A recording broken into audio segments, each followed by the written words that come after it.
Lá no outra parte de fundos, nós vimos lá fundo de ações, no multimercado, renda fixa, dívida externa, cambial, né? Renda fixa simples, renda fixa referenciado, tal. Agora, só para o CPA 20, nós vamos ver 4 fundos que não estão lá. É o fundo imobiliário, o fundo de participação, o fundo de empresa emergente e o ETF, ok? 4 fundos que não tem lá no nosso querido. E aí eu vou pontuar para vocês, porque esses fundos, por incrível que pareça, a Ambima vai perguntar o básico do básico, porque ela gosta daqueles lá. Mas é óbvio que pode cair o fundo imobiliário. Então, bom, fundo imobiliário. Aplique em imóveis. Isso daqui que é importante, ó. Qual que é o mínimo do PL de um fundo imobiliário imóvel? No mínimo 75% tem que ser em imóveis. Tá, ó. Mínimo 75%. Aliás, já deu 10 horas, né? Vou falar só desse fundo, tá? Aí a gente para. Mínimo de 75% em imóveis. É um fundo fechado. O que é um fundo fechado? Pode ver que quando vocês vendem a cota para o cliente, eles falam assim, quando eu quiser resgatar. Aí vocês têm que explicar para o cara, não tem?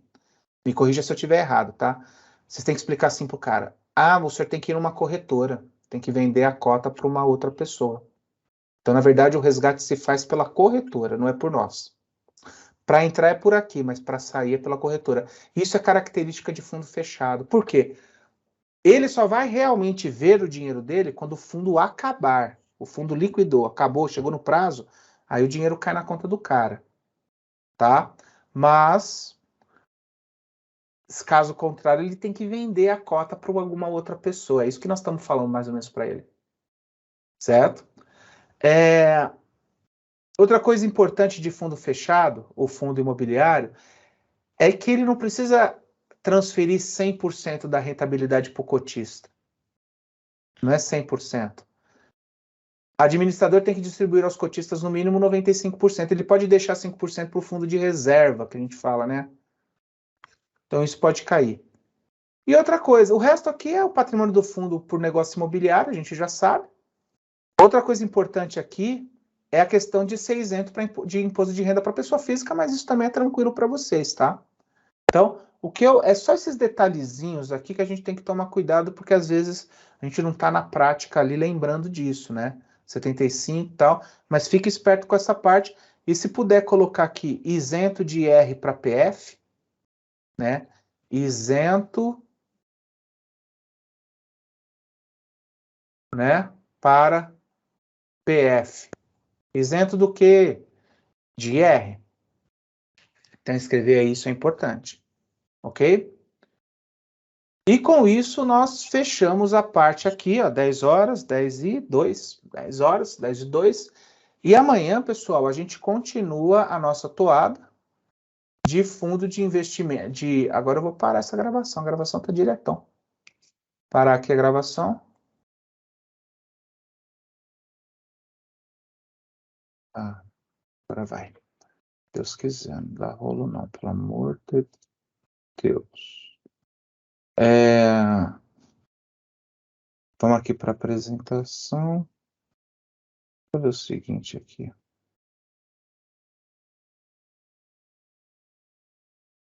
Bom, então ontem nós começamos a falamos de fundos, né? Eu entrei aqui em fundos, poderia ter parado aqui, mas já falei sobre fundos de investimento imobiliário e vamos continuar.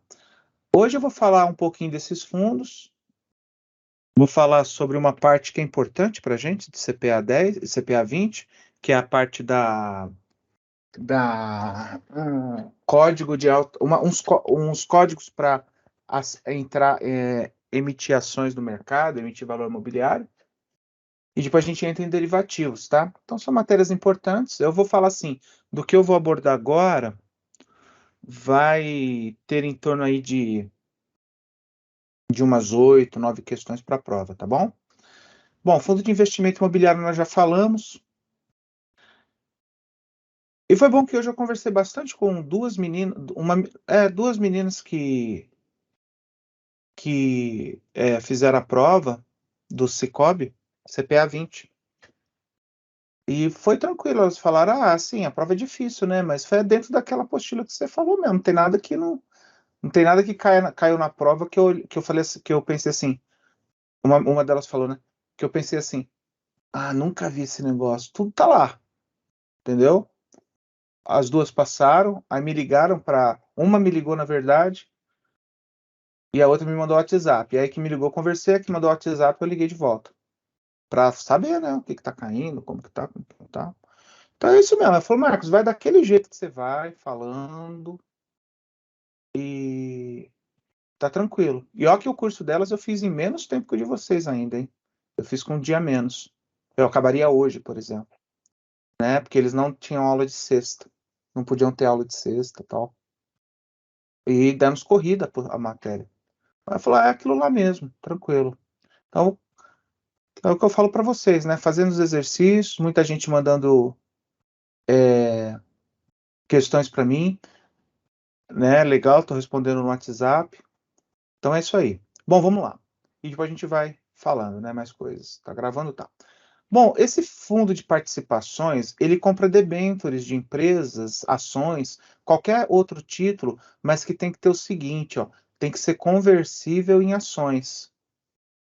Ele compra a participação da empresa, entendeu? Se ele fosse comprar uma debênture normal, ele não iria estar participando da compra da empresa, ele está emprestando dinheiro para a empresa, né?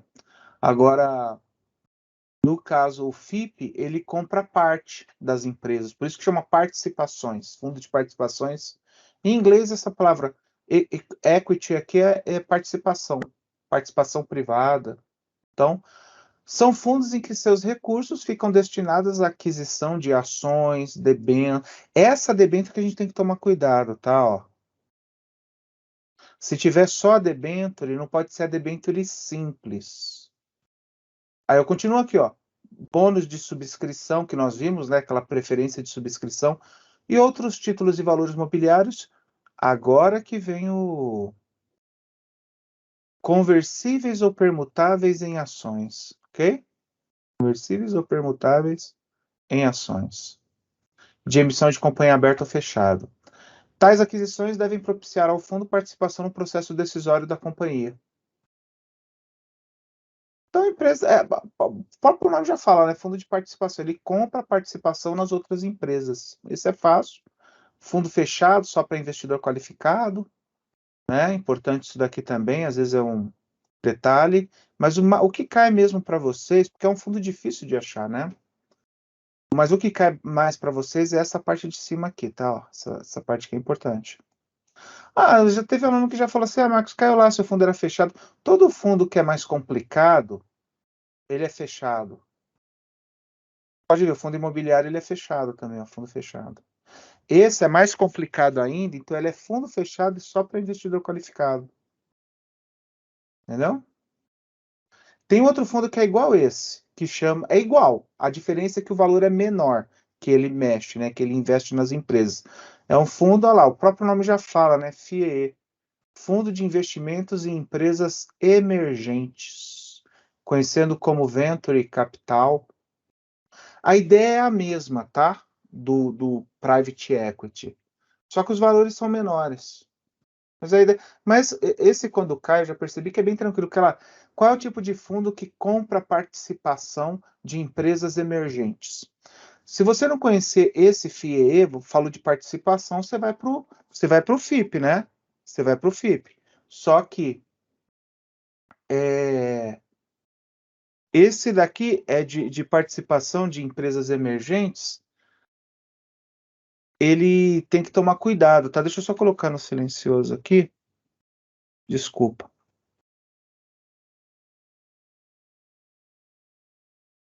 Tá no silencioso aqui, que aí não atrapalha a gente, né? Agora eu tô com um filho na rua, né? Então sabe como que é? Só ficar esperto, mas não é ele, não. Na rua que eu falo, tá aí. Foi comprar uns negócios. Então, olha só. Fundo mútuo de investimento em empresas emergentes, constituído sob a forma de fechado, ó, de novo é fechado, é uma comunhão de recursos destinada à aplicação em carteira diversificada de ações de emissão de empresas emergentes. O que são empresas emergentes? O faturamento líquido dela é 150 milhões, no máximo até, né? Até 150 milhões de reais por ano aí. Isso não cai, tá? Qual que é o faturamento líquido de uma empresa emergente e tal. Mas o lance da empresa emergente tem super fácil também, o fundo também difícil, você vai chamar no BTG Pactual, em corretora, mas existe, fundo que investe em empresas emergentes. Né? Nunca vi cair na Ambima, mas o Venture Capital, sim. Ou melhor, desculpa, esse FIP, sim. O FIE, difícil, certo?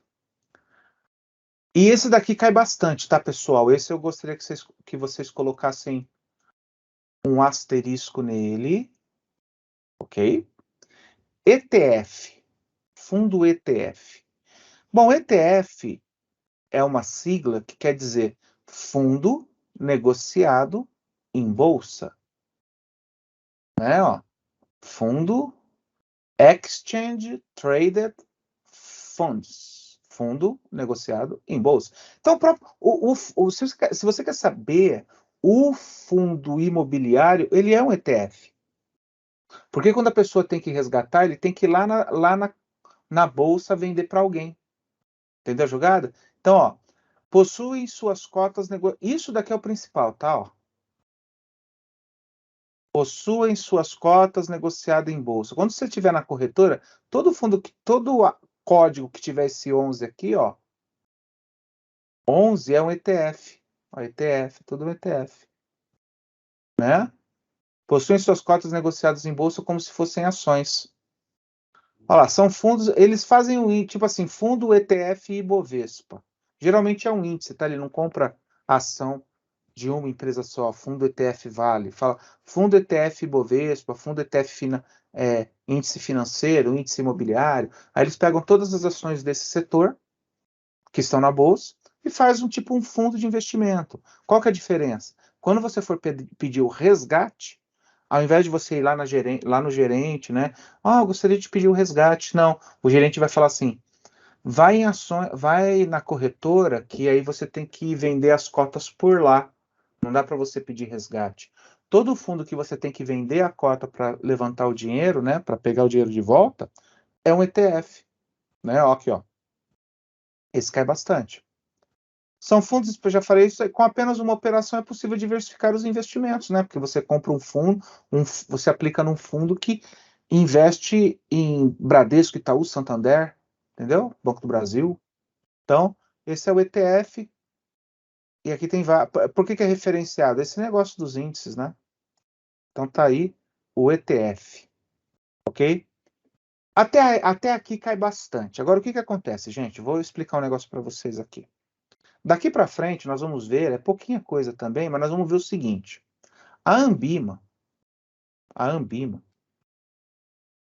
ela fez em cima da classificação dos fundos da CVM, a Ambima, ela fez uma classificação, não é diferente, mas ela fez uma outra classificação dela para os fundos, para facilitar a consultoria financeira, certo? Então, ó, por meio de uma nova classificação de fundos de investimentos da Ambima, faz um agrupamento de fundos com as mesmas características, identificando-os pelas suas estratégias e fatores de risco. A nova classificação conta com 3 níveis. É isso que a gente tem que ver, que busca refletir a lógica do processo decisório na hora de investir. Então, o que ela fez aqui, né? Ó, doideira. Só que isso daqui não pegou, não, viu? Vou te falar sincero. Por isso que a Ambima nem pergunta muito sobre isso.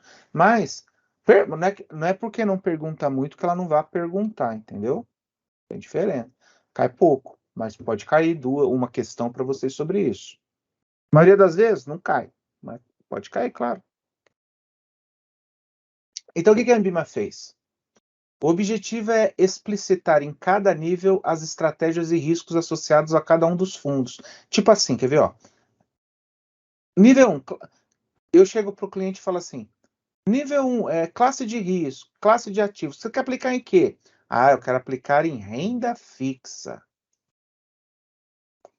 Então, essa é a classe do ativo. A segunda coisa que eu vou perguntar para ela é o seguinte, que aí seria o segundo nível, tá? Que tipo de renda fixa? Um título público federal, CDB de banco de primeira linha? Ou você quer comprar CRI, CRA, debenture? Ah, eu quero comprar arriscado, quero comprar renda fixa porreta, arriscada, que a gente não sabe se o cara vai pagar, por isso que o cara mete risco, mete juros lá, e se ele pagar, a gente ganha, ao invés de ganhar 80% do DI, ganha 120 do DI, né? Quero isso. Tá vendo como é, vai ramificando. Ah, então é renda fixa arriscado, né? E o terceiro, mas que estratégia? Você quer um renda fixa arriscado com esses títulos arriscados? Você quer que vença para daqui 1 ano, 2 anos? Ou são títulos para vencer daqui 5, 10 anos, que é mais arriscado ainda? Ah, não, eu quero um título aqui, ó, tudo título de longo prazo. Ah, oh, desculpa, longo prazo. Aí você monta a estratégia da pessoa, né? Ela quer um renda fixa a longo prazo arriscado. Aí você pega aqui, ó, longo prazo, renda fixa arriscado longo prazo, entendeu? Então, basicamente são essas camadas que a Ambima pergunta, tá? Ela não vai perguntar, qual é a classe de ativos do 1, mas quais são as cláusulas tipo? Porque, por exemplo, quer ver, eu vou entrar no nível 1. Então, a primeira coisa que a gente precisa saber é saber que é dividido essa classificação da Ambima. Ela não vai só falar assim, fundo de ações. Ela vai falar, tem fundo de ações mais arriscado. Tem fundo de ações já é mais arriscado. Vamos lá, fundo de renda fixa que dá mais rolo, né? Porque tem vários tipos de renda fixa. Ações é ações, bicho. Então, ó, então tem o nível 1, nível 2. Isso daqui é bom a gente entender, tá? Qual que é o nível 1? Qual a classe de ativos que mais se adequa àquele investidor? Que é aquilo que nós já vimos lá. É renda fixa? É ações? É multimercado? É cambial? Qual que o senhor quer investir? Então, o primeiro nível, ele já tenta saber no que o cara quer investir, se é ações, se é renda. Mas não é assim que tipo de ações, ainda esse já é para o segundo e terceiro. É qual é, entendeu? Ó, qual a classe dos ativos do que o cara quer investir. Renda fixa é uma coisa, ações é outra. Multimercado é a mistura de tudo. Cambial é com dólar ou com euro. Então, né? Depois disso, lembra lá que nós vimos que o renda fixa, por exemplo, a gente sabe disso, né? Que o renda fixa tem o renda fixa referenciado, o renda fixa simples, o renda fixa normal, renda fixa, entendeu? Então, esse segundo nível ele tenta depurar isso. Então, o primeiro nível, meu tio que falava isso, né? Esse nível. Então, ó, o segundo, deixa eu fechar aqui. Esse segundo, tá tendo um vento aqui. Esse segundo primeiro nível tá aqui, tá? Então vamos, o que que eu quero, o que que vocês poderiam guardar para a prova que eu indico? Qual é a classe dos ativos, né? Que classe que é? Renda fixa, ações. Segundo nível. Qual o risco? Tá, mas é renda fixa que acompanha o DI? É um renda fixa que ultrapassa o DI pré-fixado? Que renda fixa que é? E vocês, vamos dizer que o cara, no primeiro nível, olha aqui, ó, que bonitinho que tá. No primeiro nível, ele escolheu renda fixa, né? Aí ele fala assim: eu quero um renda fixa que acompanhe a taxa Selic, o DI. Nunca vai dar negativo, né? Sempre vai acompanhar o DI, nunca o DI deu negativo. Então o cara já vai para o segundo nível, que é a classe de risco, é um renda fixa bem conservador, né? Indexado. Tá vendo? Então, ó. Neste nível, os fundos são classificados conforme o tipo de gestão, passiva ou ativa. Lembra que nós vimos isso? Gestão ativa são fundos que querem ultrapassar o DI, tem aquela direção mais perigosa, aperta mais no acelerador, corre mais risco. O cara aqui nosso, né, o nosso cliente, ele escolheu esse indexado aqui. Ele falou, não, não, não, não, não. Acompanha o DI para mim, para não ter rolo, tá tranquilão, quero indexado. Então tá, primeiro classe de risco, segundo, bom, melhor, desculpa. Primeiro classe de ativos, segunda classe de risco. E só ficou faltando o seguinte, né, que é o terceiro nível. Tá, você quer um fundo que acompanhe o DI, né? Mas esse fundo que acompanhe o DI, você quer título público federal. Concorda comigo que título público federal, CDB da Caixa, ó, são classes boas, né? São CDB da Caixa, coisa boa. Rating A, ó, rating A aqui. Ou você quer um que é debenture da Samarco? Como assim? Mas a debenture da Samarco... Não, a da Samarco emitiu debenture que acompanha o DI, CDB do Banco Alfa. De quem? Do Banco Safra, do Banco Alfa. Não dá para perceber que essa segunda é mais arriscado? Então, esse terceiro nível, ele vai em cima disso, tá? Ó.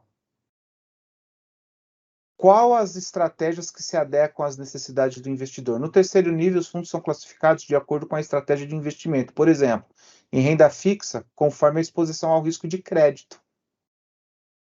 Então, lá não precisa decorar, que tem esses três, né? Ou é soberano, é tudo título público federal, ou é grau de investimento, que mistura título público e título privado, ou crédito livre, que é no que o cara quiser.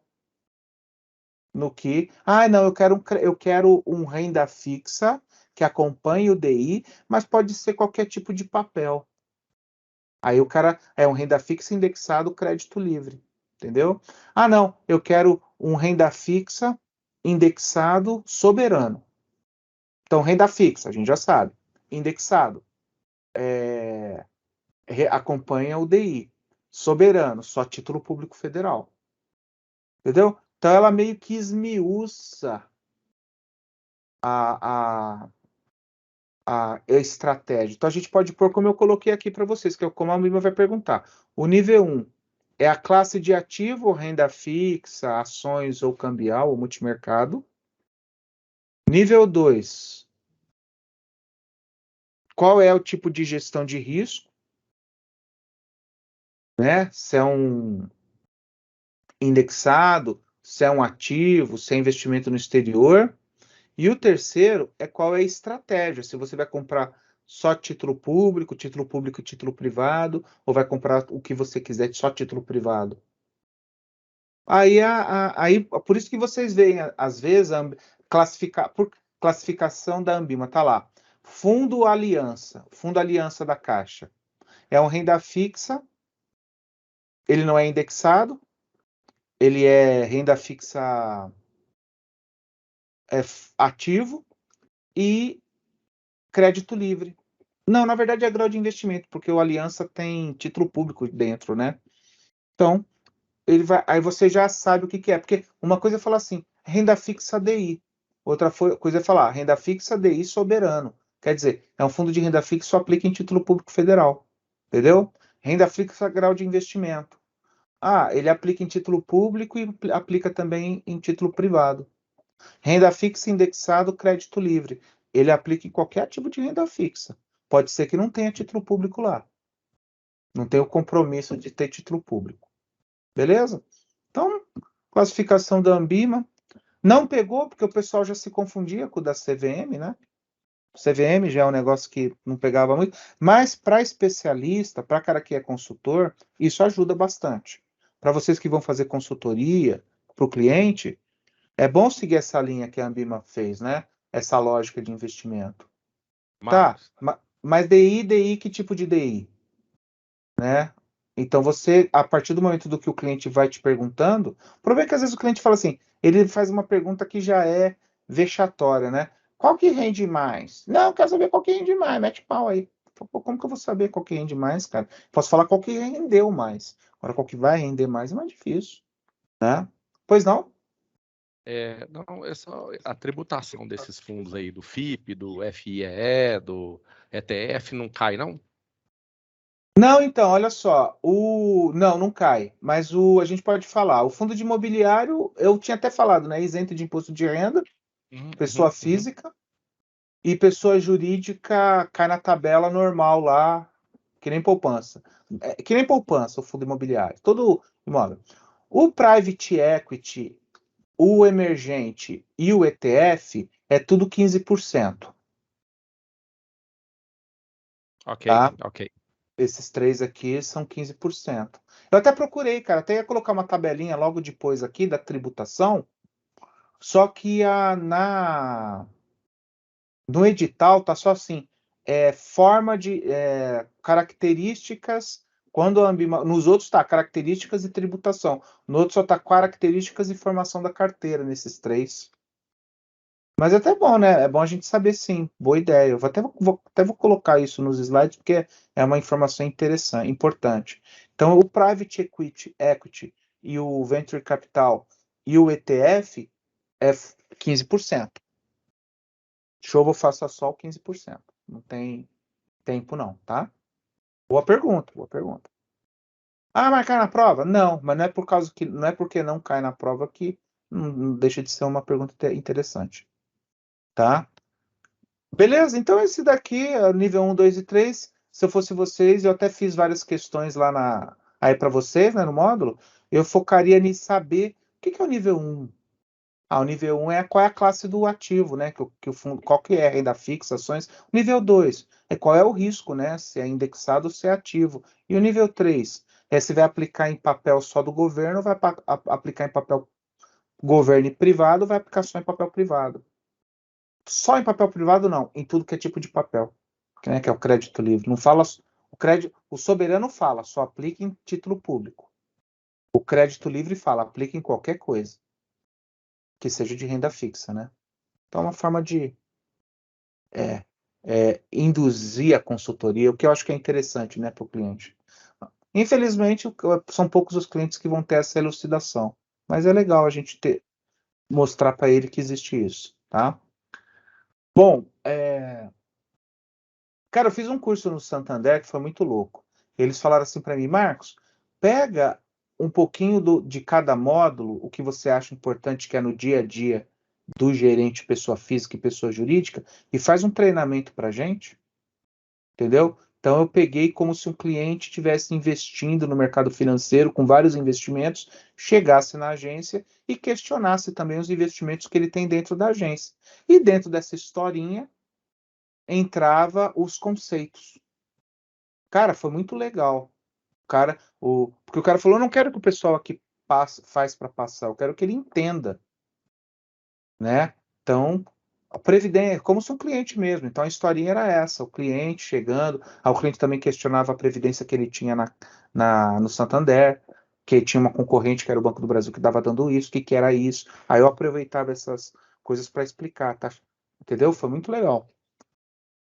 E aí, o cliente já. É pegar isso e usar para a área prática, entendeu? Essa é a história. Então, essa estratégia de investimentos aí. Porque foi o que o colega disse, né? Você viu? Ele foi lá, ele é pessoa física. Pessoa jurídica. Foi lá, perguntou para a agência, e aí, você sabe sobre isso, os caras? Hã? Você sabe da Previdência? Hã? Ah, você falou que sabia, você está aqui há 25 anos. Eu sei, mas não sei.